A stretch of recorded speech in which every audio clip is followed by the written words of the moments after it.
भगवान शंकर ने कहा मैं इस कथा सुनना चाहता हूं, सुनाइए। और अब कुंभज ऋषि शिव और सती को दोनों को कथा सुना रहे हैं, लेकिन भगवान शंकर ने तो कथा सुनी पर सती ने कथा, ये बहुत सावधानी से सुनना, बड़ी काम की बात है। सती बैठी तो थी, लेकिन बैठे होने के बाद भी सती ने कथा नहीं सुनी। क्यों नहीं सुनी? क्योंकि कथा कहने वाले के प्रति अश्रद्धा था। पहले ही मन में हो गया कि ये पंडित जो हमारे पैर धो के चरणामत ले रहा है, ये हमें क्या कथा सुनाएगा।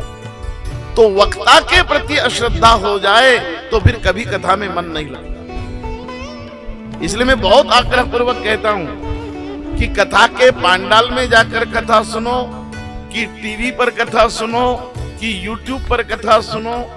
कथा उनकी सुनना जिन वक्ताओं में आपकी श्रद्धा हो, जिन वक्ताओं में, जिन संतों में, जिन ब्राह्मणों में आपकी श्रद्धा नहीं है, उनकी कथा सुनोगे तो केवल गलती निकालने के अलावा कुछ भी नहीं करोगे। बोलो साहब, जिन वक्ता को आप अच्छा नहीं मानते हो, फिर बैठे बैठे क्या करोगे? केवल गलती निकालोगे, ये गलत बोल गए, ये कहां लिखा रामायण में, देरियां ऊंची, तो फिर गलती निकालने का दोष ही पैदा होगा ना।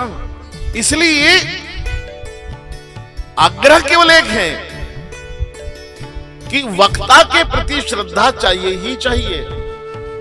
जिस शास्त्र की कथा सुनो उस शास्त्र के प्रति श्रद्धा चाहिए। अगर आपको लगता नहीं मैं कृष्ण का भक्त हूं, मेरी भागवत में श्रद्धा है, मेरी रामायण में श्रद्धा नहीं, तो रामायण की कथा में मत जाइए। श्रद्धा है तो जाइए, अश्रद्धा होगी तो वहां से केवल पुण्य लेकर नहीं, पाप ही लेकर आओगे।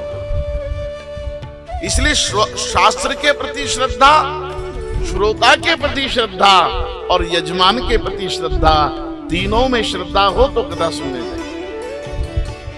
ये तीनों तत्व बहुत अनिवार्य है, अन्यथा केवल दोष दर्शन करोगे, दोष दर्शन के अलावा कुछ नहीं करोगे।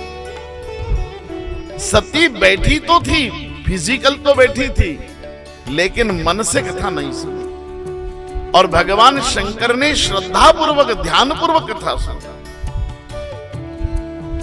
इसलिए कथा में आओ तो अपराध मत करना, मन लगे तब तक कथा में बैठना, मन न लगे तो जबरदस्ती यजमान के दबाव, तन अलग और मन अलग, तो फिर ध्यान, या तो जहां तन है वहां मन को ले आइए, और अगर ऐसा नहीं कर पाओ तो मेरी प्रार्थना सुन लेना, जहां मन है वहां तन को ले जाइए। कई साधु संतों का मन घर में नहीं लगा, बद्रीनाथ में लगा था, छोड़ छाड़ के चले गए वो।